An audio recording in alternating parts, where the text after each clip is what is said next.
पायो जी मैंने राम रतन धन पायो।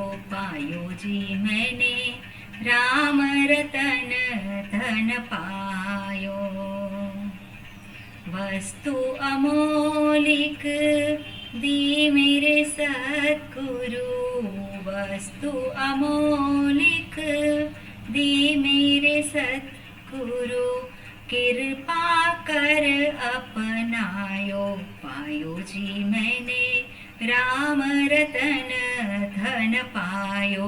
पायो जी मैंने राम रतन धन पायो। जन्म जन्म की पूंजी पाई। जन्म जन्म की पूंजी पाई।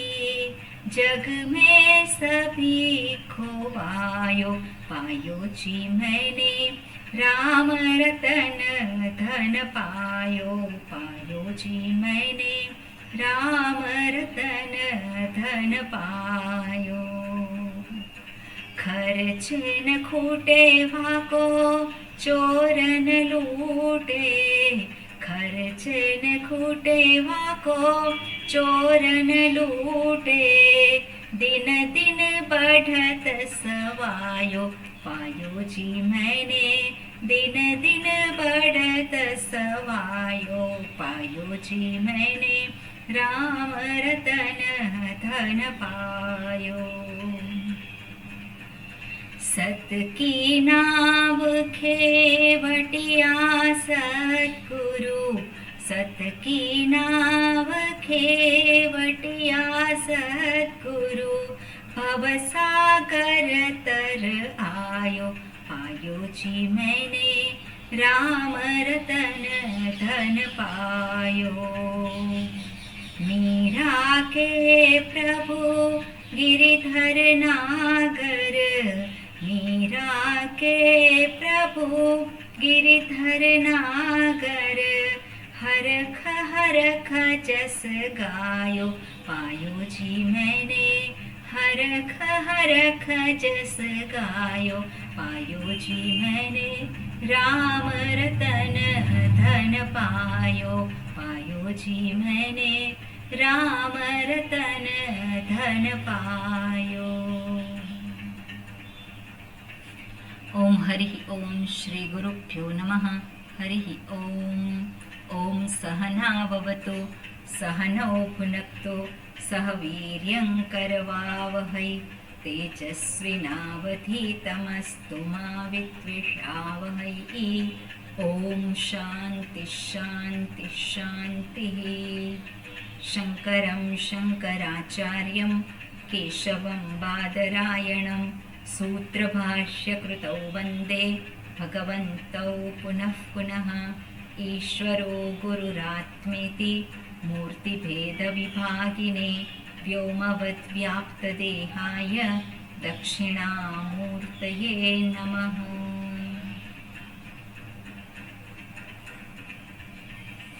दयाकरं दयाकारं दान्तं धर्मप्रवर्तकं प्रणमामि दयानन्दं मदाचार्यवरं परम्। हाँ बोलसे जय वृंदावन बोलो। ओम नमो भगवते वैवस्वताय नृत्यवे ब्रह्म विद्याचार्याय नचिकेतसे च। 19मो मंत्र चंद्रिकाबेन। चिन्ताचेन्मन्यते हन्तुं हतश्चेन्मन्यते हतम् उभौ तौ न विजानीतः नायं हन्ति न हन्यते। रणीयान् महतो महीयात् आत्मास्य जन्तोर्निहितो गुहायाम् समक्रतुः पश्यति वीतशोकः धातु प्रसादान् महिमानमात्मनः। આપણે આ મંત્ર જોઈ રહ્યા હતા. 19મા મંત્રમાં આત્મ સ્વરૂપનું. અને આત્મ સ્વરૂપ એટલે કોનું સ્વરૂપ? કોનું સ્વરૂપ? હુંનું. હુંનું સ્વરૂપ એટલે હુંનું સ્વરૂપ એટલે હું. બરાબર? હું એટલે હું કેવો છે એ દર્શાવે છે. હું અકર્તા છું. હવે આ વાત છે, મને વારંવાર એવું કહેવાની પ્રેરણા થતી હોય છે અને એટલે હું કહેતી હોઉં છું. હું અકર્તા છું. બન્યો કે છું? છું જ. જ્ઞાન થયું અકર્તા સ્વરૂપનું, ત્યાં હું અકર્તા બની ગયો કે છું? જ્ઞાન પ્રાપ્ત થયા પછી છે. જ્ઞાન નહોતું, છું જ. એટલે જ્ઞાન પ્રાપ્ત થયા પછી અકર્તા બન્યો એવું નથી. જો બનતો હોવ તો પહેલા કરતા હતો અને હવે અકર્તા બન્યો. પણ કરતા હું છું ખરો? કરતા કોઈ કાળે હતો જ નહીં. તો ક્યાંથી આવ્યો? સ્વરૂપના અજ્ઞાનમાંથી આવ્યો. ગઈ વખતે આપણે ડિટેલમાં આ વાત જોઈ છે, એટલે ફરી પાછા એ કહેતા નથી. બરોબર?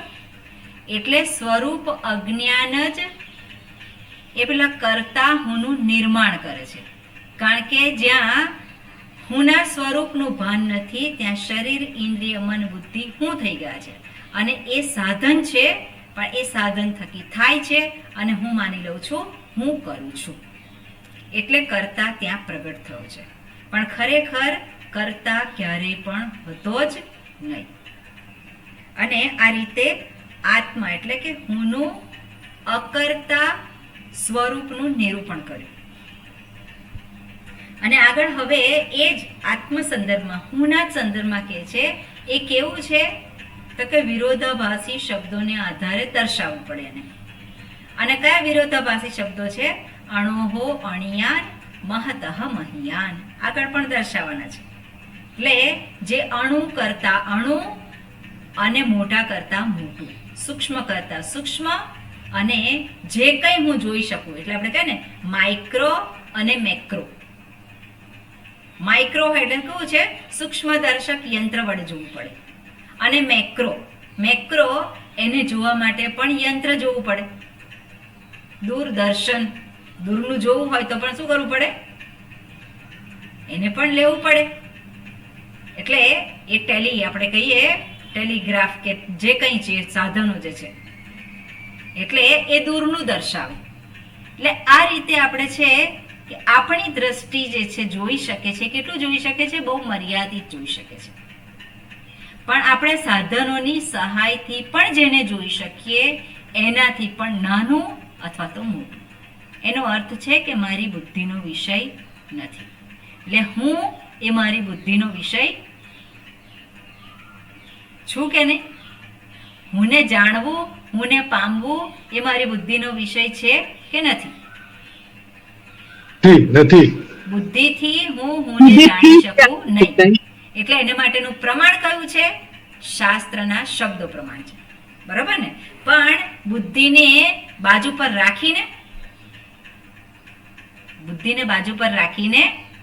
નહીં. બુદ્ધિને મનને બાજુ પર રાખીને નહીં. ઇન્દ્રિયોને બાજુ પર રાખીને જાણવાનું છે નહીં. આ બધા સાધન છે, એ સાધનની સહાય લેવાની છે. એ મારા માટે સપોર્ટિંગ હોય. મુખ્ય પ્રમાણ શું છે? શાસ્ત્ર છે.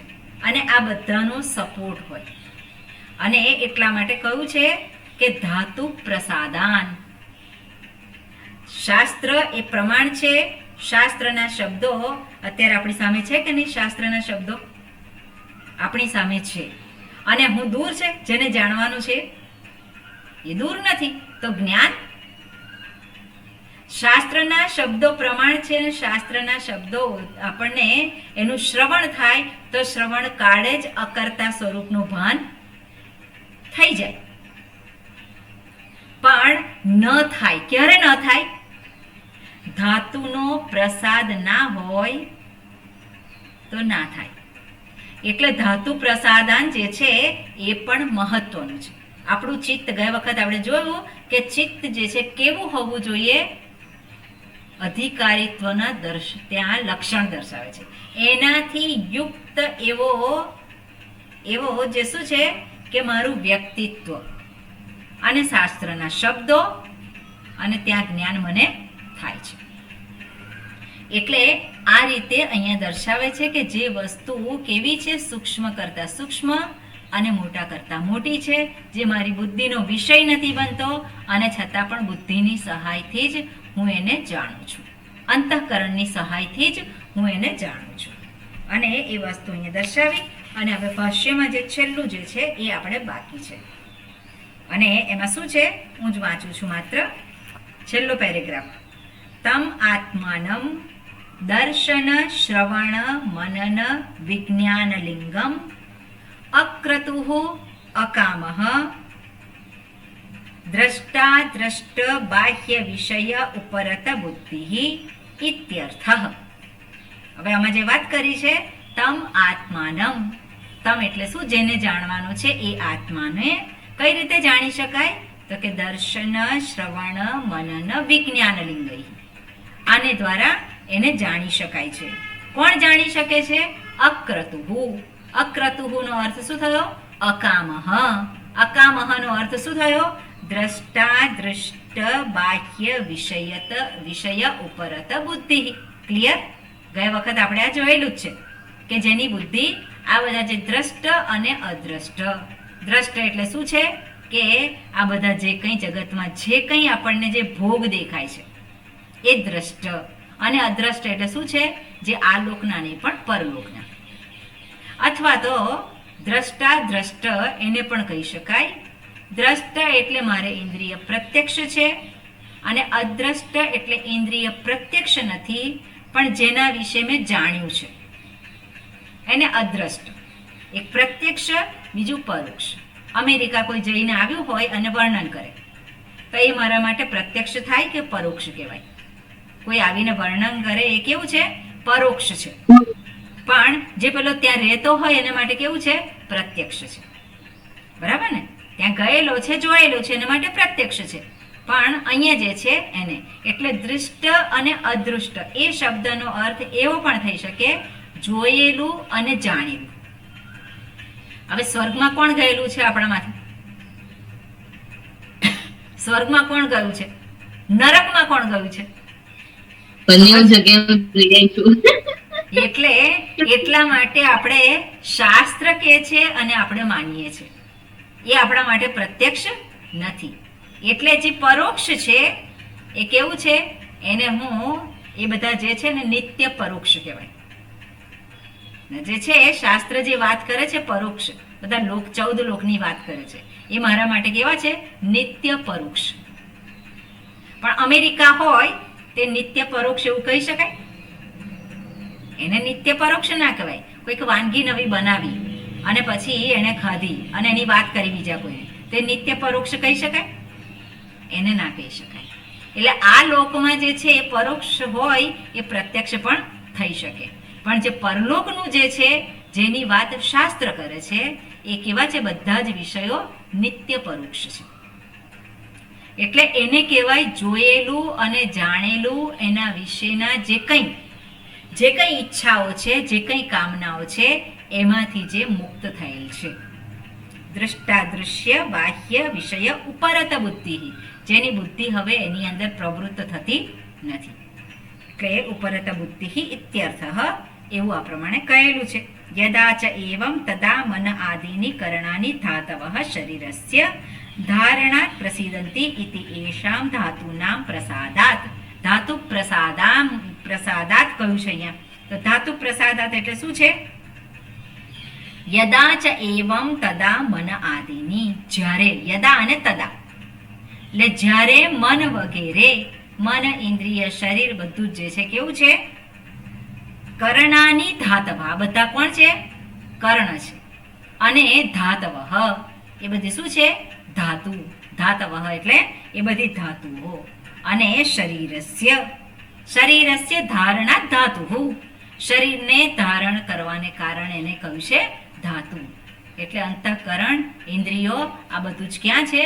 શરીર ધારણ કરે છે. અને શરીર સ્વસ્થ, ઇન્દ્રિયો સ્વસ્થ, મન સ્વસ્થ, તે શું થયું છે? એનો પ્રસાદ પ્રાપ્ત થયો કહેવાય.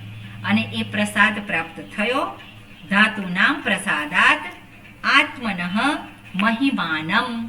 ત્યારે શું કરે છે? આત્માના મહિમાને જાણે છે. પશ્યતિ તમ અક્રતુઃ પશ્યતિ તમ આત્માનમ. તો તમ આત્માનમ અક્રતુઃ, જે કામનાથી રહિત છે એવો એના મહિમાને જાણે છે. મહિમાનમ કર્મ નિમિત્ત વૃત્તિ ક્ષય રહિતમ. હવે કર્મ નિમિત્ત વૃત્તિ ક્ષય રહિતમ જે કહ્યું છે, કર્મને નિમિત્ત રાખી અને જે વૃદ્ધિ અને ક્ષયથી કેવું છે? રહિત છે. એટલે એનો અર્થ છે કે કર્મ થકી એને પ્રાપ્ત કરી શકાય નહીં. કર્મથી જે પ્રાપ્ત કરી શકાય એ કેવું હોય? વૃદ્ધિ અને ક્ષય યુક્ત હોય. કર્મથી જે પ્રાપ્ત કરી શકાય એ બધું કેવું હોય? વૃદ્ધિ અને ક્ષયથી યુક્ત હોય. પણ જેને જાણવાનું છે આત્માનમ મહિમાનમ, એ મહિમા કેવો છે એનો? નથી એમાં વૃદ્ધિ થતી અને નથી એમાં ક્ષય થતો. શરીરની વૃદ્ધિ થાય, શરીરનો ક્ષય થાય. બહુ જાડા થઈ ગયા તમે તો. હવે શરીર બહુ સારું થયું. સારી ભાષામાં શું કે? શરીર બહુ સારું થયું. એટલે એનો અર્થ શું થાય? જાડા થયા છે. અને કેમ હવે લેવાઈ ગયા? શું થયું તું? એટલે એ શું છે? શરીરનું વૃદ્ધિ અને ક્ષય. મન પણ ક્યારેક પ્રસન્ન રહે અને ક્યારેક હતાશા અનુભવે. એ શું છે? વૃદ્ધિ અને ક્ષય. ઇન્દ્રિયોમાં પણ શું છે? હવે સંભળાતું ઓછું થયું છે એટલે એનો ક્ષય થયો. કોઈક વખત એવો હતો બધું જ સરસ સંભળાતું હતું, બધું સરસ દેખાતું હતું, પણ હવે ક્ષય થયો. પણ હુંનો ક્ષય ક્યારે થાય છે? હુંની વૃદ્ધિ ક્યારે થાય છે? છે હુંની વૃદ્ધિ કે હુંનું ક્ષય? એનું ક્યારેય નથી. આ બધામાં ક્ષય થાય છે ત્યારે જે હાજર છે, આ બધામાં વૃદ્ધિ થાય છે ત્યારે જે હાજર છે, જેનો પોતાનો ક્યારેય ક્ષય કે વૃદ્ધિ થતી નથી. એટલે આવું જે ક્ષય અને વૃદ્ધિ રહિતનો મહિમા, કોનો મહિમા છે આ? એટલે હું કોણ છું? વૃદ્ધિ અને ક્ષય રહિત છું. અને આ સત્યનું સભાનતા રહે આપણને. આ સત્યના વિશે આપણે સભાન રહીએ તો સમસ્યા ક્યાં આવે? વૃદ્ધિ થાય છે, શેની વૃદ્ધિ થાય છે? ક્ષય થાય છે. શેનો ક્ષય થાય છે? પણ ક્ષય થયો ને, ખલાસ થઈ ગયો. ક્યાં ખલાસ થઈ ગયો? અકબંધ છે હજુ તો તું. એટલે સ્વામીજી સરસ કહેતા હોય કે પેલો કહેતો હોય કે હું ખલાસ થઈ ગયો, બધું મારું બરબાદ થઈ ગયો. પણ જ્યારે બરબાદ થઈ ગયું કે છે ત્યારે એની પાસે કશું નથી. એ કે આ બધું મેં ઊભું કરેલું, આ 25 વર્ષ 30 વર્ષને આધારે આ બધી મહેનત કરીને ઊભું થયું અને હવે બધું ખલાસ થઈ ગયું. તો બધું ખલાસ થઈ ગયું. બોલો કે છે હું ખલાસ થઈ ગયો. તારામાં અત્યાર સુધી જે આ 25 વર્ષ 30 વર્ષ મહેનત કરીને ઊભું થયું હતું એ સામર્થ્ય હજુ છે કે નહીં? એ ખલાસ થઈ ગયું? એ નથી ખલાસ થયું. એ તો છે હજુ, એટલે હજુ ઊભું કરી શકે ફરી. એટલે જે ખલાસ થઈ ગયું છે કે છે, પણ શેનું ખલાસ? શું ખલાસ થઈ જાય છે? જે કંઈ આ શરીર, ઇન્દ્રિય, મન, બુદ્ધિ અને એનું જે મારું મારું કે છે એની અંદર ક્ષય અને વૃદ્ધિ છે. પણ હુંમાં ક્યારેય પણ ક્ષય અને વૃદ્ધિ નથી. એટલા માટે કે છે કે હું કેવો છું, એનો મહિમા કેવો છે હુંનો? કર્મ નિમિત્ત વૃદ્ધિ ક્ષય રહિતમ પશ્યતિ અયમ. એવા આને એટલે કોને? હુને. કારણ કે આત્માનમ એટલે એવા હુને અહમ અસ્મિ કેવી રીતે જાણે છે? આજ હું છું એ નહીં, પણ કોણ? આજ હું છું. હુંનો ક્યારેય નથી વૃદ્ધિ, નથી ક્યારેય ક્ષય. અને આવી રીતે આવો જે હું છું સાક્ષાત વિજાનાતિ, એને પરોક્ષ રીતે જાણે છે. સાક્ષાત વિજાનાતિ એવો એ છે આપણે કહીએ, પણ એવો હું છું જ્યારે કહીએ ત્યારે એ કેવો છે? પરોક્ષ છે. પરોક્ષ ના કહેવાય, એને પ્રત્યક્ષ છે. પ્રત્યક્ષ ના કહેવાય, ઇન્દ્રિયોનો વિષય નથી એટલે પ્રત્યક્ષ ના કહેવાય, અને એ દૂર નથી એટલા માટે પરોક્ષ ના કહેવાય. એ કોણ છે? એ હું જ સાક્ષાત છું.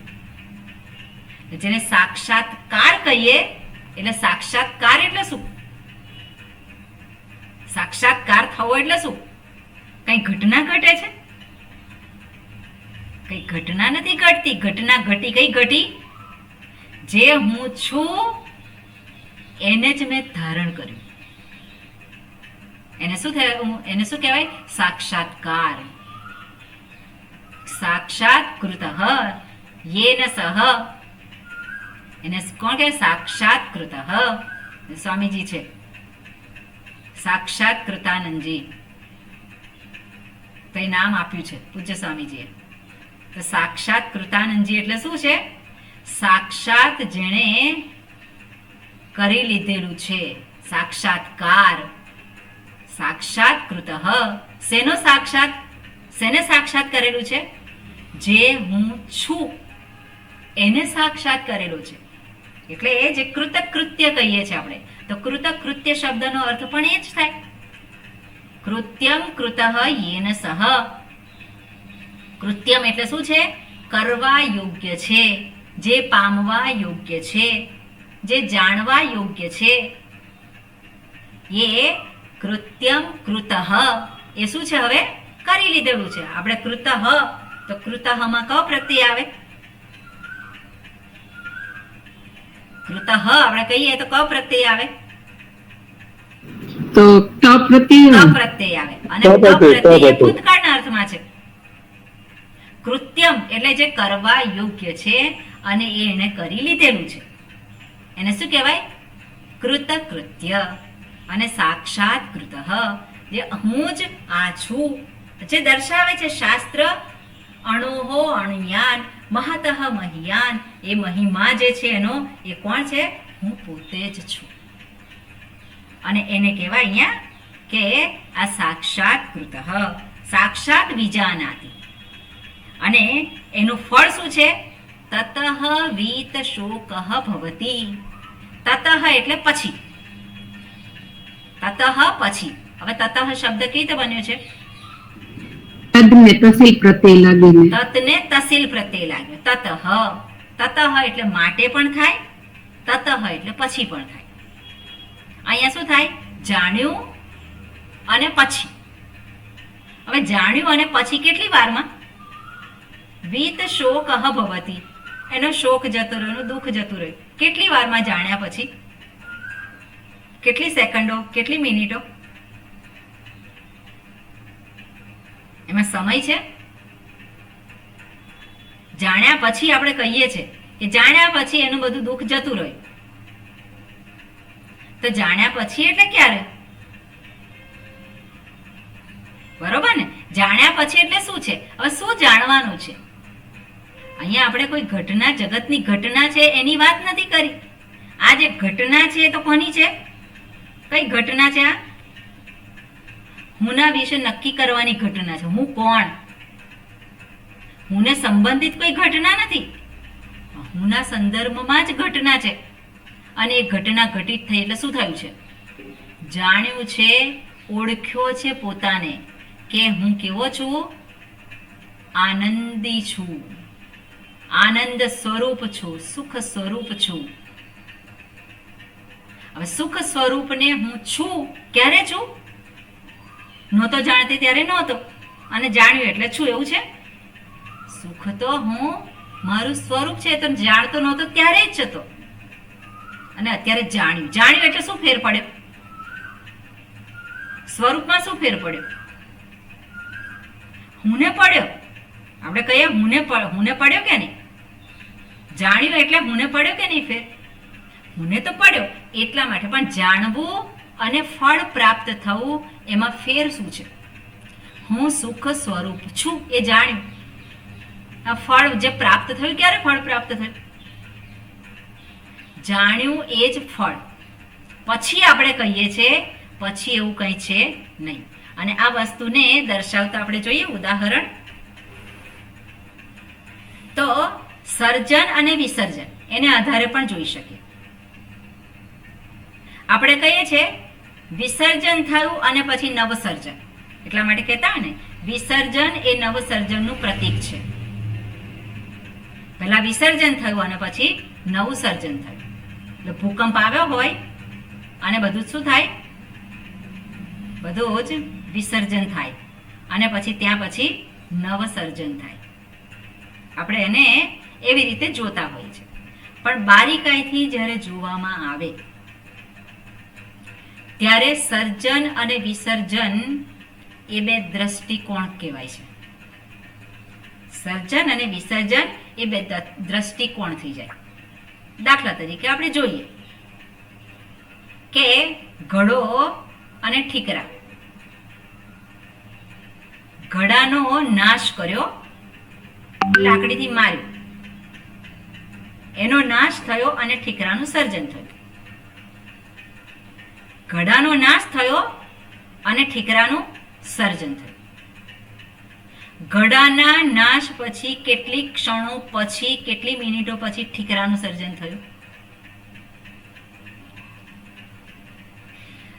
ઘડાના નાશ પછી કેટલી સેકન્ડો પછી સર્જન થયું ઠીકરાનું? નાશ થતા તરત જ ને. એટલે તત્ક્ષણ આપણે કહીએ છીએ, પણ તત્ક્ષણ એટલે શું? તત્ક્ષણ. તે જ ક્ષણે જે નાશ થયો છે એ જ ક્ષણે. બરાબર? તત્ક્ષણ એટલે શું? એ ક્ષણો ગઈ? ક્ષણો ગઈ નથી. એટલે આપણે ઘડાની દ્રષ્ટિએ જોઈએ તો નાશ કહેવાય, ઠીકરાની દ્રષ્ટિએ જોઈએ તો સર્જન કહેવાય. પણ ક્રિયા કેટલી છે ત્યાં? બે છે? એક જ ક્રિયા છે ને? એક જ ક્રિયા છે. ક્રિયા એક જ થઈ છે. પેલી લાકડી મારી એક ક્રિયા થઈ અને ત્યાં ઘડાનો નાશ કયું? ઘડાને આધારે. અને ઠીકરાનું સર્જન કયું? ઠીકરાને આધારે. એ જ રીતે હું સુખી, હું સુખી તતઃ વીત શોકઃ ભવતિ. તો પેલો સુખીને જાણ્યો અને શોક ગયો. ક્યારે ગયો? જાણ્યા પછી ગયો. તેમાં બે છે ક્રિયા. ક્રિયા કેટલી છે? એક જ છે. જાણવું, ઓળખવું એટલું જ છે. અને પેલો દુઃખી હતો એ દુઃખી જતો રહ્યો. દુઃખી રહ્યો નહીં, શોક જતો રહ્યો. કેમ? શું છે સત્ય? સત્ય જાણ્યો, હું સુખ સ્વરૂપ છું. તો સુખનું સર્જન થયું ત્યાં? સુખનું સર્જન નથી થયું. હું સુખ સ્વરૂપ છું, પૂર્ણ વિરામ. ત્યાં સુખનું સર્જન નથી થતું. તો પછી પેલો શોક ગયો? સુખ ઉપર દ્રષ્ટિ હોય તો આપણે કહેવાય કે પેલું સુખ તો છે જ, પેલો શોક જતો રહ્યો. શોક હતો અને શોક ગયો. એ શોક ઉપર દ્રષ્ટિ હોય ત્યારે કહેવાય. પણ સુખ ઉપર દ્રષ્ટિ હોય તો સુખ આવ્યું છે? આવ્યું જ નથી, હું છું જ. એટલે તતઃ વીત શોકઃ ભવતિ. જ્યારે આવું અહીંયા કહેતા હોય ભગવાન ભાષ્યકાર, અને અહીંયા ઉપનિષદમાં પણ શું કહે છે? મંત્રમાં શું કહ્યું છે? ધાતુ પ્રસાદાન મહિમાન આત્મનઃ અને તમક્રતુ પશ્યતિ વીત શોકઃ. વીત શોકઃ કયું છે? તે વીત શોક, એનો શોક ચાલ્યો જાય છે. તો શોક હતો જ ક્યાં? પણ શોક હતો. કેમ હતો? સ્વરૂપનું ભાન નહોતું. પણ સ્વરૂપનું ભાન થયું પછી કેટલી સેકન્ડો પછી શોક ગયો? કહી ના શકાય આપણે. એ જ ક્ષણે. શું કહેવાય? એ જ ક્ષણે. એટલા માટે તતઃ શબ્દનો અર્થ આપણે શું લેવાનો હોય? તત્ક્ષણ, તાત્કાલિક. તાત્કાલિક શબ્દ છે. તાત્કાલિક એટલે શું છે? તે જ ક્ષણે. એટલે તતઃ વીત શોકઃ ભવતિ. એને આ રીતે આપણે જોવાનું હોય.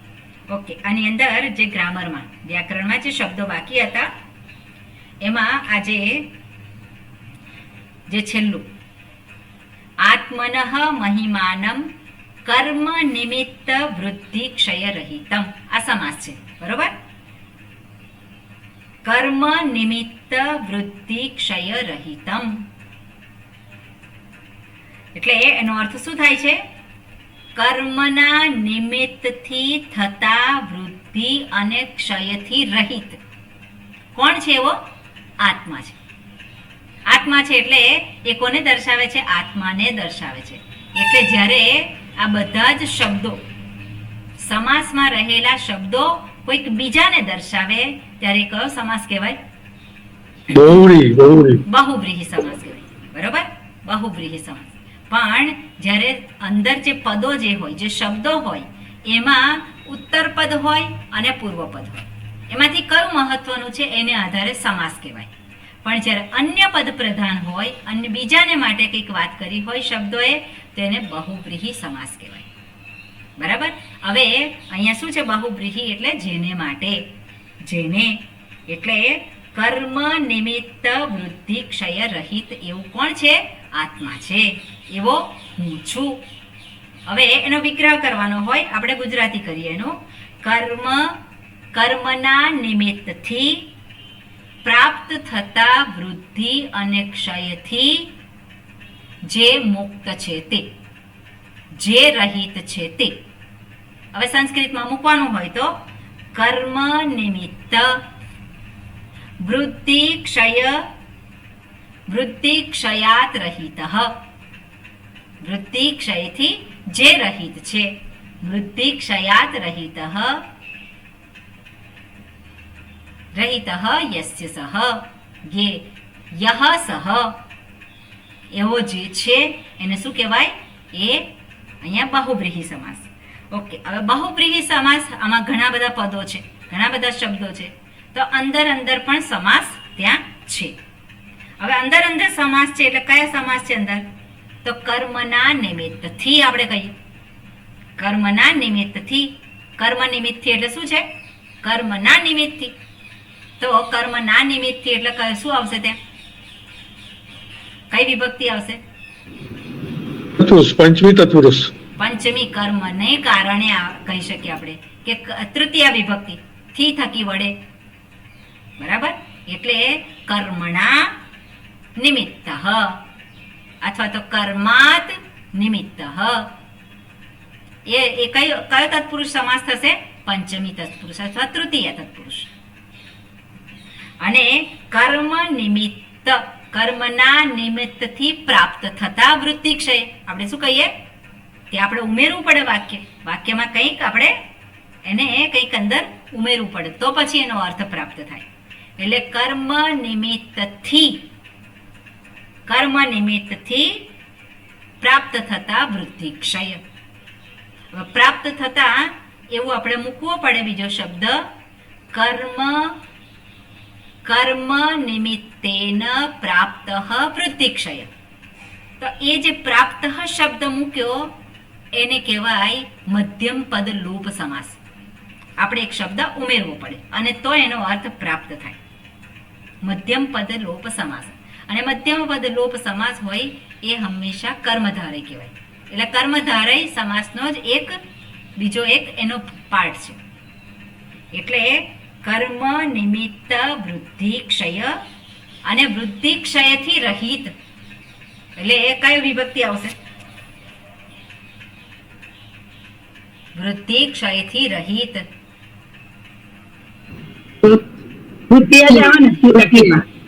થી થકી એવી રીતે, પણ વૃદ્ધિ અને ક્ષય જેનામાં નથી. આપણે એવું કહીએ ને તો જેનામાંથી વૃદ્ધિ ક્ષય જતા રહે છે. તો થી માંથી પંચમી વિભક્તિ. બરાબર? એ પંચમી વિભક્તિ. એટલે વૃદ્ધિ ક્ષયાત રહિત. બરાબર? એટલે અહીંયા પંચમી તત્પુરુષ સમાસ. એટલે આ રીતે અને આખો સમાસ જે છે એ આત્મ તત્વ માટે કહ્યું છે, એટલા માટે એ બહુવ્રીહી સમાસ થશે. અને પશ્યતિ, અપશ્યતિ એ શું છે?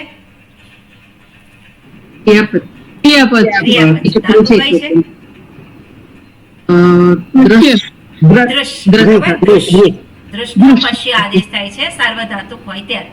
એટલે દૃશ્ય એટલે પશ્યતિ. પશ્યત્યયમ કઈ સંધિ છે?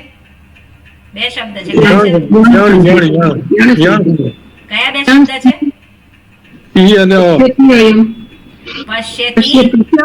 ઈ પછી અયમ અયમ પશ્યતિ અયમ. અયમ એક શું છે? અયમ એ પેલું છે આપણે અસ્મદ અસ્મતનું રૂપ છે. નહીં. અસ્મદનું રૂપ શું થાય? હા યુષ્મદ નું આવે. યુષ્મદમાં શું થાય? અયમ જુદું છે. યુવામ યુયમ ના નો આવે. યુષ્મદમાં નો આવે અને અસ્મદમાં નો આવે. અયમ એટલે નથી યાદ આવતું અત્યારે. ઈદમ શબ્દનું હા ઈદમ ઈદમ સ્ત્રીલિંગનું રૂપ છે ઈદમ અયમ. ઈદમ. સ્ત્રીલિંગનું રૂપ શું થાય? યમ ઈયમ. ઈદમ. અને નપુંસકલિંગમાં શું થાય? એ પુલ્લિંગ વાળું થાય ને અયમ અયમ જ પણ. અયમ જ થશે. નપુંસકલિંગમાં હંમેશા જે પ્રાતિપદિક હોય એ ઈદમ ઈદમ ઈદમ જ થાય. ઈદમ. અયમ નહીં. બરાબર? ઈદમ, એટલે ઈદમ. ઈદમ. અને પ્રથમા વિભક્તિ અને દ્વિતીય વિભક્તિમાં બંનેમાં સરખું જ આવે નપુંસકલિંગમાં. બરાબર? અયમ એટલે પશ્યતિ અયમ. અને અહમ અસ્મિ, તો અહમનું પ્રાતિપદિક શું છે? અસ્મદ. અસ્મત છે, તે ના હોય ને અયમનું. એટલે તો કીધું આ બે માં તો એક નથી પણ ઈદમ એટલે ઈદમના કરવાને જ રહી ગયા છે. અહમ એનું પ્રાતિપદિક છે અસ્મદ. અહમ અસ્મિ. અસ્મિ શું છે? ક્રિયાપદ છે. ક્રિયાપદ છે. અસ્તતુ. અને કયો પુરુષ છે? અસ્તતુ. અસ્મિ એટલે ઉત્તમ પુરુષ એક વચન. ઉત્તમ પુરુષ વચન. ઉત્તમ પુરુષ પહેલો પુરુષ. આપણે શું કહીએ? પહેલો પુરુષ એક વચન. અહમ અસ્મીતિ કઈ સંધિ છે?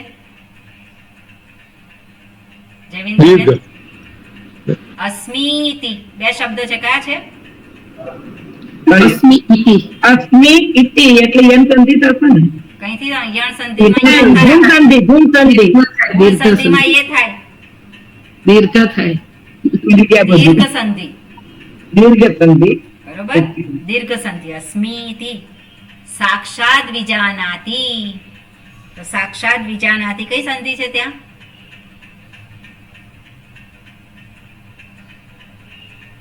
ત્યાં કોઈ સંધિ નથી. સાક્ષાત શબ્દ છે અને વિજાનાતિ કોઈ સંધિ નથી. વિજાનાતિ એ શું છે?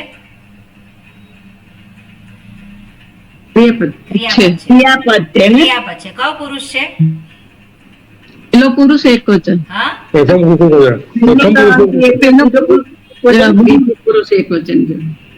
પ્રથમ પુરુષ એક વચન, ત્રીજો પુરુષ એક વચન. બરોબર? હા એક અને પ્રથમ પુરુષ કહીએ કે ત્રીજો પુરુષ. ઓકે. વિજાનાતિ એમાં વિ ઉપસર્ગ છે. ધાતુ કઈ છે? ગઈકાલે જ જોયું આપણે. ધાતુ કઈ છે? જ્ઞા ધાતુ જ્ઞા. જ્ઞાન જ્ઞા ધાતુને ધાતુ. જા આદેશ થયો છે. આ બે થઈ. બરોબર? એટલે વિજાનાતિ જ્ઞા જનોર જા. ગઈકાલે જ જોયું આપણે સૂત્ર 2 દિવસ પહેલા જ. એટલે સાક્ષાત વિજાનાતિ અને જાનાતિ ના છે એટલે કયા ગણનું હોય? વિજાનાતિ કયો ગણ હોય? સ્ના આઠમો ગણ. નવમો ગણ. આ નવમો ગણ. સ્ના નવમા ગણનો ગણ વિકરણ પ્રત્યય કયો છે? સ્ના. ના છે એટલે ના આવે. બરોબર? એટલે આટલું આ જે છે બધું આપણે આ સંસ્કૃતને આધારે આપણે થોડુંક મગજમારી કરીએ તો આપણને ખ્યાલ આવી જાય. વિજાનાતિ. ઓકે. તતઃ. તતઃ એ કયો શબ્દ છે? તદ તદ્ને તસી પ્રતિ. તતઃ તદ્ને તસી પ્રતિલાગન. તદ્ને તસ્ય પ્રત્યય. ઓકે. વીત શોકો ભવતિ. જુદુર કરીએ તો વીત શોકઃ ભવતિ. તો વીત શોકઃ ભવતિ. વીત શોકો ભવતિ કહ્યું છે. કેમ કહ્યું? સસજુષો રૂહુથી રેફ થયો. સસજુષો રૂહુથી રેફ થયો. પછી રેફનો રેફનો ઉકાર થયો. ઉકાર થયો. ઉકાર આવશે. અને ઉકારનો ઓ થયો. ઉકારનો ઓ થયો. આ ગુણ હતો. ઉકારનો ગુણ થયો. આજ ગુણ હતી. બરોબર? એટલે વીત શોકો ભવતિ. ઓકે. વીત શોકઃ એમાં આ શું છે? વીત શોકઃ યસ્ય સહ વીતઃ શોકઃ. હવે વીત શબ્દ છે એમાં કયો પ્રત્યય છે? કયો પ્રત્યય લાગે છે? તો પ્રત્યય લાગે ને? ત પ્રત્યય છે એટલે ત પ્રત્યય હંમેશા આવતો જ હોય છે. અને વીતઃ શોકઃ યેષામ યસ્ય વીતઃ શોકઃ યસ્ય બહુવ્રીહી સમાસ છે. હવે વીતઃ કઈ રીતે બન્યો? ત પ્રત્યય કઈ ધાતુને લાગ્યો? વી ઉપસર્ગ છે, ઈણ ધાતુ, ઈણ ગતૌ ઈ ધાતુ છે અને ત પ્રત્યય અને એટલે વીત શબ્દ બને છે. શોકઃ શોકઃ શુચ ધાતુને ગઈ પ્રત્યય લાગ્યો અને શોકઃ આપણે જોઈશું હવે. એટલે વીત શોકઃ કઈ વિભક્તિ છે? વીત શોકઃ કઈ વિભક્તિ જગદીશભાઈ? પ્રથમા વિભક્તિ એક વચન. વીત શોકઃ ભવતી. ભવતીમાં કઈ ધાતુ છે? જયંતભાઈ જયંતભાઈ ભવતીમાં કઈ ધાતુ છે? ઓકે ભૂ ધાતુ આવે ને? ભૂ બરોબર ભવતી. અને ત્રીજો પુરુષ એક વચનનું રૂપ છે. બરોબર એટલે આ પ્રમાણે અહીંયા કહ્યું. ઓકે આગળનું જે વાક્ય છે વાંચીએ. બરોબર હા કોણ વાંચશે? તમારી પાસે છે સુરભીબેન પુસ્તક? નથી ને? ઓકે કુસુમબેન તમે વાંચો. અન્યથા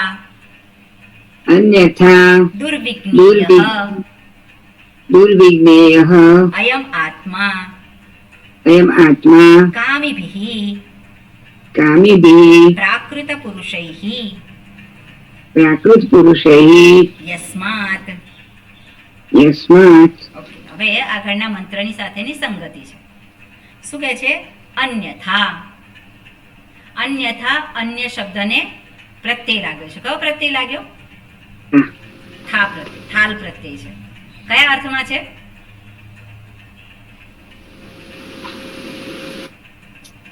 નહીં તો એટલે થાલ જે છે પ્રકાર વચને થાલ. અવ્યયનું પ્રકરણ જે છે મેં ચલાવ્યું છે એને વારંવાર વાંચવાનું. એ બધા જ શબ્દો ઘણી બધી વખત આવે છે. કાલેદા, ઇદાનીમ જે છે વારંવાર આવે છે. એટલે એ પ્રકરણ જરાક વાંચવાનું. એમાં પ્રત્યય જે છે એનો ઉપયોગ ઘણો થતો હોય છે. એવી રીતે કૃદંત પ્રત્યય છે એનો ઉપયોગ ઘણો થતો હોય છે. બરાબર? એક તમે પ્રથમનું પૂછેલું. હા પ્રથમનું પૂછેલું કયો પ્રત્યય લાગે? પ્રથમ જે છે એમાં થમુ પ્રત્યય છે. થમુ પ્રત્યય. હવે ટીમને થાલ પ્રત્યય. પ્રત્યય. થાલ પ્રકાર વચને થાલ. એટલે જે પ્રકાર વચને પ્રકાર દર્શાવે છે. અન્યથા. અન્યથા એટલે અન્ય પ્રકારે. એવું થાય ને? અન્ય પ્રકારે બીજી રીતે. એટલે આ રીતે નહીં તો આપણે એવું કહી શકીએ. નહીં તો બીજી રીતે. તો શું છે? અન્યથા દુર્વિજ્ઞેયઃ આત્મા. અયમ આત્મા દુર્વિજ્ઞેય. જો આ રીતે આગળના મંત્રમાં છે એવી રીતે જો જાણી ના શકે, શું કહ્યું છે? ધાતુ પ્રસાદાન. અને જે કંઈ આગળના મંત્રમાં દર્શાવ્યું છે એ રીતે જો એ ન જાણે તો આત્મા કેવો છે? એમ આત્મા દુર્વિજ્ઞેય. એને આપણે દુર્વિજ્ઞેય. વિજ્ઞેય એટલે શું છે? વિજ્ઞેય એટલે જાણવાનો વિષય. જાણવાનો વિષય જેને જાણી શકાય છે, જાણવા યોગ્ય એને જ્ઞેય કહેવાય. વિજ્ઞેય વિશેષ રૂપે જાણવા યોગ્ય એને વિજ્ઞેય કહેવાય. અહીંયા વિશેષ રૂપે જાણવા યોગ્ય એટલે કેમ કહ્યું છે? જ્ઞેય એટલે જાણવા યોગ્ય. જાણવા યોગ્ય જે આ જગતના વિષયો છે કેવા છે? જાણવા યોગ્ય. પણ વિજ્ઞેય એટલે એ કોણ છે? જાણવાનો વિષય છે. એટલે વિશેષ રૂપે એને જાણવાનો જરૂર છે. એટલા માટે વિજ્ઞેય. અને અહીંયા કેવું છે દુર્વિજ્ઞેય. આ આત્મા કેવો છે દૂર. હવે દૂર જે ઉપસર્ગ લાગતો હોય છે એનો અર્થ થાય છે દુઃખેન. એનો અર્થ થાય છે વિથ ડિફિકલ્ટીઝ. દૂર દૂર શબ્દનો અર્થ શું થાય છે કે સરળતાથી નહીં, તકલીફોની સાથે, દુઃખની સાથે, એવો દૂર શબ્દનો અર્થ થાય છે, જે દૂર ઉપસર્ગ તરીકે લગાવવામાં આવે છે આગળ. એટલે દુર્વિજ્ઞેય એટલે સરળતાથી એને જાણી શકાય એવો નથી. કોને જાણી શકાય એવું નથી? હુંને. એટલે હું જો તૈયાર ના હોય, કોણ હું તૈયાર? આ શરીર ઇન્દ્રિય રૂપી જે આ સાધન જે છે એ તૈયાર ના હોય તો હુંને જાણવો સરળ નથી. ત્યાં શું છે? દુઃખ છે. ત્યાં શું છે? ત્યાં વિઘ્નો છે. ત્યાં શું છે? બધા અવરોધો છે. અવરોધો શેને કારણે ઊભા થાય છે? આ શરીર ઇન્દ્રિય મન બુદ્ધિને કારણે. કેમ? કારણ કે આદત છે જગતમાં ભટકવાની. જગતની અંદર એને આદત પડી ગઈ છે જગતમાં ફરવાની. એટલે આત્માને માટે આ પોતાના તરફ વળે તો બધું શું થાય? સરળ થઈ જાય. પણ જે જતો ને પેલા જગતમાં જ ફર્યા કરતો હોય તો હુંને એ જાણવું કેવું છે? અઘરું છે. એટલા માટે કે છે દુર્વિજ્ઞેય અયમ આત્મા. અને પછી આગળ શબ્દ મૂક્યો છે. શું કહ્યું છે? કામીભિઃ. દર્શાવી દીધું. એનો લક્ષણ શું છે? કામનાથી યુક્ત છે. કામીભિઃ કઈ વિભક્તિ છે? તૃતીય વિભક્તિ બહુવચન છે. એટલે એક વ્યક્તિ છે? એક નથી, ઘણા છે બહુવચનમાં. એટલે બહુવચન એટલે એક બે નહીં પણ એક. એટલે કામીભિઃ કેટલા છે? અનેક છે. એટલે કોઈક જ એવો છે જેને જાણવા માટે આ જગતથી વિમુખ થઈ અને પોતાના તરફ વળે છે, પોતાનો વિચાર કરવા માટે પ્રવૃત્ત થાય છે, પોતાના વિશે નક્કી કરવા માટે પ્રવૃત્ત થાય છે. આ તો હુંના વિશે નક્કી કરવાનું છે. હું કોણ? આ તો માની લીધું છે હું શરીર છું, એ તો માન્યતા છે. આ ઇન્દ્રિયો હું છું તો માન્યતા છે. પણ ત્યાં જ પ્રશ્ન થયો છે કે હું આ શરીર છું? ના, હું શરીર ના હોઈ શકું, હું ઇન્દ્રિયો ના હોઈ શકું. ત્યાં જ પ્રશ્ન. એટલે ત્યાં શું છે? એના વિશે વિચાર કરવા માટે પ્રવૃત્ત થયો છે એ જાણી શકે છે. પણ જે એના વિશે વિચાર કરવા માટે પ્રવૃત્ત થયો નથી, અનેક કામનાઓથી ગ્રસ્ત છે, તો એ ક્યાં છે? એને માટે દુર્વિજ્ઞેય. દુર્વિજ્ઞેય કામીભિઃ પ્રાકૃત પુરુષૈઃ.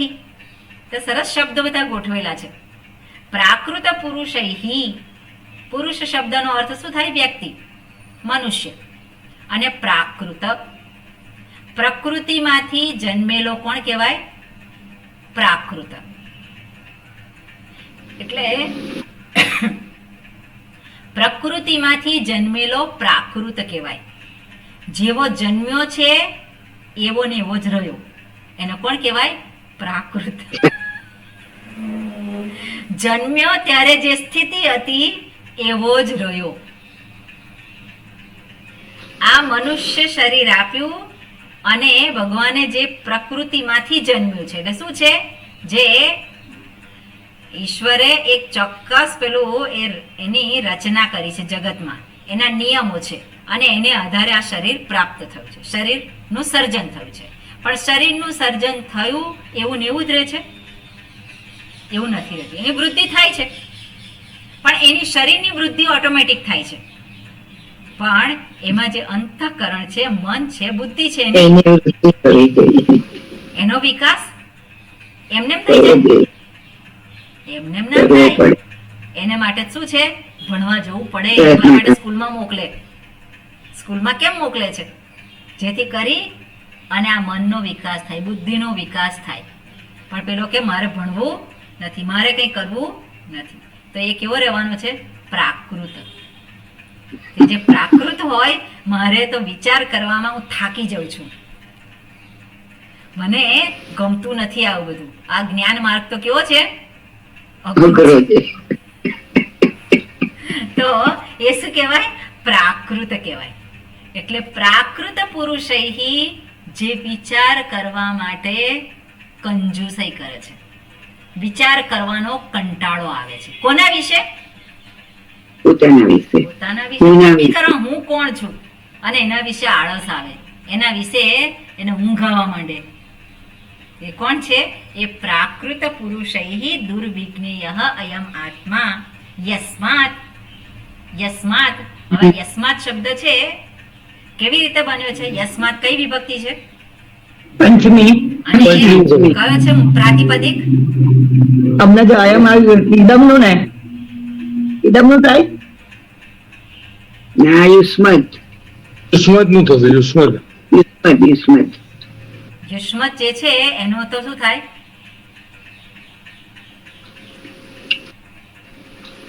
છે યસ્માત. યત, અસ્માત. ઓકે, અસ્માત જે છે એ શેનું આવે છે? અસ્મત નું. અસ્મત તો અસ્મત નું આવે ને, અસ્મત તો. અસ્મત. યસ્માત જે છે યુષ્મત નું ના થાય. અસ્મત નું, અસ્મત અને યુષ્મત થાય. યુષ્મત નું તો યુષ્મત, એનો યુષ્મત નું યુષ્મત ના ના એ ના થાય. આ જે છે ના, યત યુષ્મત જે તો છે, થાય જ નહીં. યત નું પંચમી વિભક્તિ જ થાય. આ યુષ્મત કે અસ્મત નું ના થાય. યસ્માત એટલે આ કારણથી, એટલે યત ને યત નું પંચમી યત, વિભક્તિ. યદ યદ કે યદ. એ તો યત, યતને યત એટલે જે. બરોબર ને? યત એટલે જે. એટલે તો પછી યજ્ઞ તસિલ પ્રત્યે લાગે ને એવી રીતના ના કે ના, એવું નહીં. તો યજ્ઞ જ થાય એમ. યત નો એક મિનિટ હું કન્ફર્મ કરીને કહું. બરોબર, તે રીતે જ થાય. એટલે જે યત શબ્દ, તત શબ્દ, તત હોય તો તસ્માત, યત હોય તો યસ્માત. તો યત એટલે યત શબ્દનો અર્થ શું થાય? યતનો અર્થ શું થાય? જે. અને તતનો અર્થ શું થાય? એ તે. તો જે એની પંચમી વિભક્તિ યસ્માત. તો પંચમી વિભક્તિનો શું ઉપયોગ છે? નાથી થી. થી માંથી એ અપાદાન પંચમી અપાદાન કહેવાય. અથવા અથવા હેતુ. હેતુ પંચમી કહેવાય. કહેવાય કે નહીં? ના. બરાબર. અહીંયા અપાદાન પંચમી નહીં આવે. થી માંથી, એમાંથી થયું હોય, એમાંથી પ્રગટ થયું એવું નથી. પણ અહીંયા શું છે? હેતુ પંચમી. યસ્માત, કારણ કે, જેથી કરીને. આપણે શું થાય? જેથી કરીને એવો અર્થ થાય. જેથી કરીને શું છે? કારણ દર્શાવે છે. અને એ કેમ એવું છે? તો આગળનો મંત્ર શું કહે છે? ઓકે, જગદીશભાઈ બોલાવું છું. Repeat કરજો. આસીનો દૂરં વ્રજતિ શયાનો યાતિ સર્વતઃ.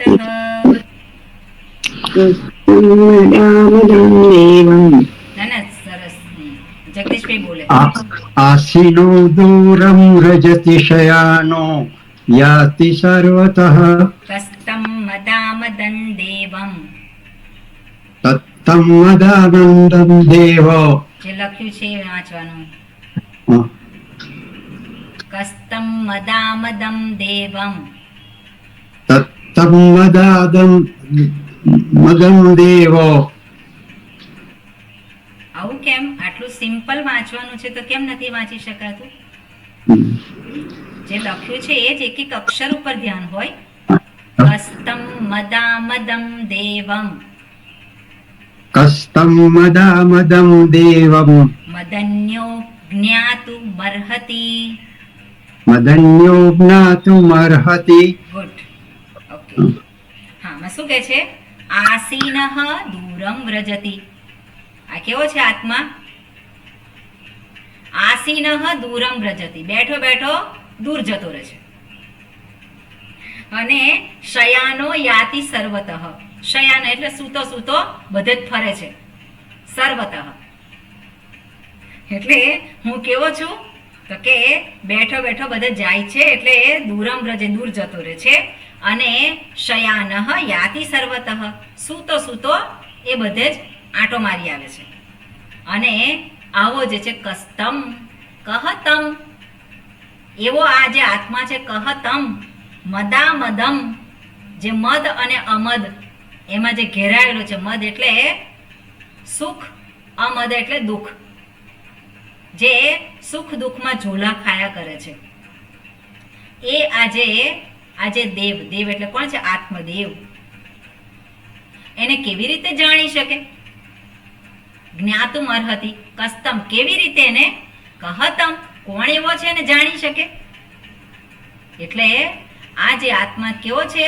સૂક્ષ્મ છે, એને જાણવો સરળ નથી, દુર્વિજ્ઞેય છે. કેમ? તો કે એ કેવો છે? આસીનો દૂરમ વ્રજતી. હવે બેઠો બેઠો એ દૂર જતો રહે છે. હવે બેઠા બેઠા દૂર જતું રહે એ શું હોય? આ શબ્દો જે છે એ શબ્દો કયા અર્થને ગ્રહણ કરી શકે? આપણે વાક્ય બોલીએ, બેઠો બેઠો દૂર જાય છે, તે વાક્યનો જે છે એ વાક્ય પ્રયોગ કરીએ આપણે, એનો અર્થ શું ગ્રહણ કરી શકે? પેલો બેઠો બેઠો દૂર જતો રહે છે, આપણે શું કહીએ? આ મનથી દૂર જતું. એવું નથી કહ્યું અહીંયા કે મનથી દૂર ગયો છે. મનથી દૂર જાય. મનથી દૂર ગયો છે એવું નથી કહેતા અહીંયા. આ તો આત્મતત્વના સંદર્ભમાં કહ્યું છે. મન દૂર જતું રહે છે એવું નહીં. આ તો હું બેઠો બેઠો દૂર જતો રહે છે. નથી શરીરની વાત કરતા, નથી મનની વાત કરતા, નથી ઇન્દ્રિયોની વાત કરતા. કોની વાત કરે છે? આ હુંની વાત કરે છે. એટલે હું કેવો છું? બેઠો બેઠો જ દૂર જતો રહ્યો, અને ફરી પાછો સૂતો સૂતો બધે જ ફરી આવ્યો. આ આત્મતત્વ છે. એટલે વાક્ય જે છે એનો વાક્યાર્થ આપણને ખબર પડે નહીં. વાક્યને આધારે કંઈ અર્થ પ્રાપ્ત થાય નહીં. એટલા માટે એનો અર્થ જાણવા માટે ભાષ્યમાં ભગવાન શંકરાચાર્ય જે કહ્યું છે એને આપણે જાણવું પડે, શું કહેવા માંગે છે. બરાબર ને? એટલે એને હવે આપણે આવતીકાલે જોઈશું.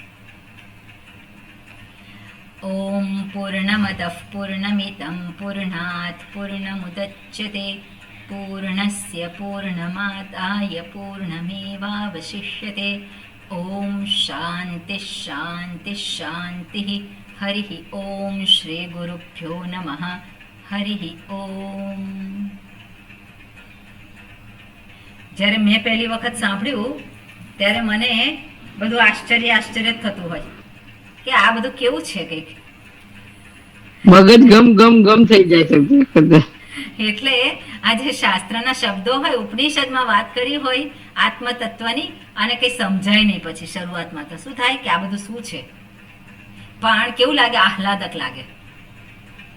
આ જે ભાષા જે છે કંઈક જુદી ભાષા લાગે, પણ બધી વાત કરી છે કેવી છે? બુદ્ધિથી પ્રાપ્ત થાય એવું છે. એટલે બુદ્ધિનો વિષય નથી, એ આપણને સ્પષ્ટ થઈ જાય. ભણવું પડે. બરાબર ને? સાચી વાત છે. વાંચીને ના આવડે. એમ અઘરું છે સમજવું. એમ હા, એટલે કોઈ અઘરું સમજાવે છે. નહીં તો ખબર જ ના પડે. એટલે સમજવું અઘરું છે અને સમજવું સરળ છે. હા, પણ સરળ યોગ્ય છે. રીતે એ કોઈ એ સમજાવે ત્યારે. શબ્દો ઉદ્ઘાટિત થાય. એટલા માટે જ ગુરુની આવશ્યકતા કહેતા હોય, આચાર્યની જરૂર છે. કેમ આચાર્યની? કારણ કે શાસ્ત્ર તો કહે છે, પણ એ શબ્દોને ઉદ્ઘાટિત કરવાનું એ જરૂરી છે. સામર્થ્ય અને એ નથી. સંપ્રદાયમાં જે વ્યક્તિ હોય એ સંપ્રદાયને આધારે એના અર્થને ઉદ્ઘાટિત કરી શકે. એટલા માટે કહેવાતું હોય કે સંપ્રદાયવિત અસંપ્રદાયવિત આચાર્યમ મૂર્ખવત ઉપેક્ષણીય, એવું કહેવામાં આવે. જો અસંપ્રદાયવિત હોય એને મૂર્ખવત ઉપેક્ષણીય, એને એની પાસે આપણે જવું જોઈએ નહીં, એની ઉપેક્ષા કરવી જોઈએ. એટલે જે સંપ્રદાયગત જે છે એને ખબર છે કે આ શબ્દોને કેવી રીતે એને ઉદ્ઘાટિત કરવા. બરાબર ને? એટલે જેનું શાસ્ત્રોનું નોલેજ છે એના પાસે જ જવાય ને. એની પાસે જ જવાય. એટલે શ્રોત્રિય હોય એની પાસે જવાય. તત્વબોધમાં મેં શ્રદ્ધાનું બતાવ્યું છે ને, ગુરુ વેદાંત વાક્યાદેશ વિશ્વાસ શ્રદ્ધા હોય બરોબર બધા. છે. શ્રદ્ધા વાત જુદી છે. શ્રદ્ધા તો ગમે તે આપણે કોઈ પણ વ્યક્તિ હોય એની પર એ કરી શકીએ. પણ અહીંયા તત્વો બોલતા સંપ્રદાય તત્વો બોલતા તત્વો બોલતા શ્રદ્ધાના એટલે શ્રદ્ધાના તત્વો બોલતા. સંદર્ભમાં પછી એ વખતે જે વાતો કરી હતી ત્યારે હા. આવી ગયું હતું કે ગુરુ જે છે કેવા હોવા જોઈએ? શ્રોત્રિય બ્રહ્મનિષ્ઠ. એટલા માટે જ એ ભગવદ્ ગીતામાં પણ કહ્યું હતું તદ્વિદ્ધિ પ્રણિપાતેન પરિપ્રશ્નેન સેવયા. તે શું છે?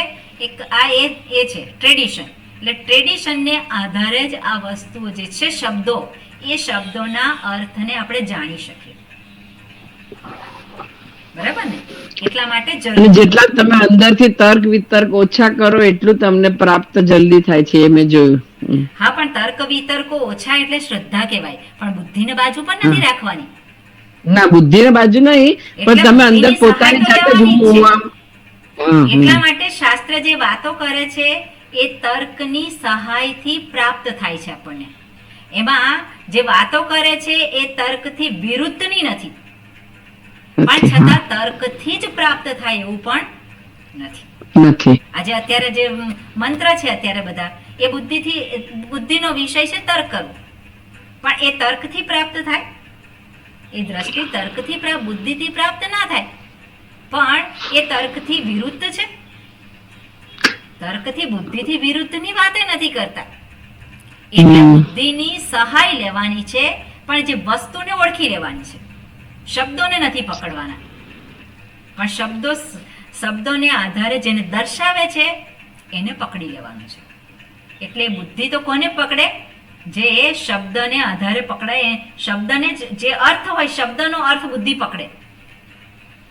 શબ્દાર્થ નથી. શબ્દાર્થ શું છે? કંઈક નિર્દેશ કરે છે. એટલા માટે હું જે છે એ બુદ્ધિનો વિષય છે ખરો? બુદ્ધિનો વિષય નથી. બધી ગૂઢાર્થની વાતો છે સ્વામી. એટલે ગૂઢ છે. આ બધું ગૂઢ છે, પણ ગૂઢ એટલે કેવું છે? નજર સમક્ષ છે અને છતાં પણ ગૂઢ છે. આવડતું નથી. પેલો ઘડો અને માટી યાદ કરવાના. માટી એ ગૂઢ છે, એને ગૂઢ કહી શકીએ આપણે? સત્યને જાણીએ તો ક્યાં છે સત્ય? ગૂઢ કહેવાય નથી. સામે જે જોઉં છું એને કોને જોઉં છું? માટીને જ જોઉં છું, પણ ગ્રહણ શું કર્યું? ઘડા રીતે. આ ઘડો છે, એ ઘડો જ દેખાય તો એ શું થયું? એ ગૂઢ થઈ ગયું. પણ માટીને જોઈ લીધી આપણે. જોઈએ છે કોને? એને જ. એટલે સત્ય પણ એવું જ છે. સત્ય કઈ દૂર નથી. સત્ય કઈ એ આમ છુપાઈ ગયેલું છે એવું નથી. તો છે જ સમજ, પણ જ્યાં સુધી નથી જાણ્યું ત્યાં સુધી કેવું છે? એ ગૂઢ છે. પણ એ જાણવાનો બુદ્ધિનો વિષય નથી. એટલે આવું બધું જ જે સંભાવનાઓ જે હોય, શાસ્ત્ર એને ઊભી કરે અને એને દૂર કરે, ઊભી કરે, દૂર કરે. અને જે સત્ય છે એ ઉદ્ઘાટિત એમાં જ થઈ જાય. બરાબર? સત્સંગ ચાલુ રાખવું પડે, નહીં તો કાંટ આવી જાય મગજ પર. એ તો સત્સંગ શાસ્ત્રનું સાનિધ્ય તો હંમેશા રાખવું જ પડે. રાખવું જ જોઈએ. એટલે શાસ્ત્રનું સાનિધ્ય, શાસ્ત્રના શબ્દો જે છે એ કોઈક રીતે કામ કરતા હોય છે. એ કઈ રોજ જ એક ક્લાસ હોવો જોઈએ. હા, એ તો રોજ હોવો જ જોઈએ. ગુરુકુળમાં એટલે જવું અમારે તો જોઈએ. હોય છે કુસુમબેન. ગુરુકુળમાં અમે તો જવું રોજ જોઈએ. attend કરીએ છીએ. અંતેવાસી તરીકે રહેવા બધું જ હવે મહત્વ. શ્રીમદ ભગવદ ગીતાનો બી ક્લાસ અટેન્ડ કરો ને. અને એટલા માટે હા, આપણે- એટલા માટે જ જે કરીશું. શિબિર થતી હોય તો શિબિરમાં આપણે આવવું જોઈએ. જે કઈ 5 દિવસ, એ જે 7 દિવસ કે 10 દિવસ જે હોય એનું મહત્વ એટલા માટે છે. એક જુદું એક આખો માહોલ જે છે એ આપણને પ્રાપ્ત થાય. એક મહિનાની શિબિર આખો રાખો. દિવસ આપણે ત્યાં આજ એ જ વસ્તુનું સતત રિપીટેશન હોય એનું. અને આ તો 10 દિવસનું કામ નથી. આ તો સતત જે છે અમે રહ્યા હોય 4 વર્ષ જેવું રહ્યા હોય કન્ટિન્યુઅસ. વચ્ચે ભલે અઠવાડિયું 10 દિવસ બહાર ગયા હોય, પણ સતત એ શું તમારો હોય? Golden time. અને એમાં golden time. અને અત્યારે મને તો ભગવાને એવી વ્યવસ્થા કરી આપી છે કે મારે કશું કોઈ જવાબદારી નહીં, કશું કંઈ કરવાનું નહીં, એટલે મારે આ જ કરવાનું હોય છે. એટલે એનો ફેર પડે. બહુ કઈ પડી. બરાબર ને? શાસ્ત્રની સાથે મારે કઈ બહાર ધંધો કરવા જવાનું, મારે કઈ કમાવા જવાનું છે? આપણે આશ્રમમાં બ્રહ્મસૂત્ર ભણતા હતા ત્યારે જ્યાં સ્વર્ગમાં રહેતા હોય એવું લાગતું હતું. હા, એ તો એવું જ હોય છે જ. એટલે એક માહોલ જે છે એમાં પણ રહેવું જરૂરી હોય. બરાબર ને? એટલે જે લોકો શિબિરમાં નથી આવતા એ લોકોને હું પ્રોત્સાહિત કરું છું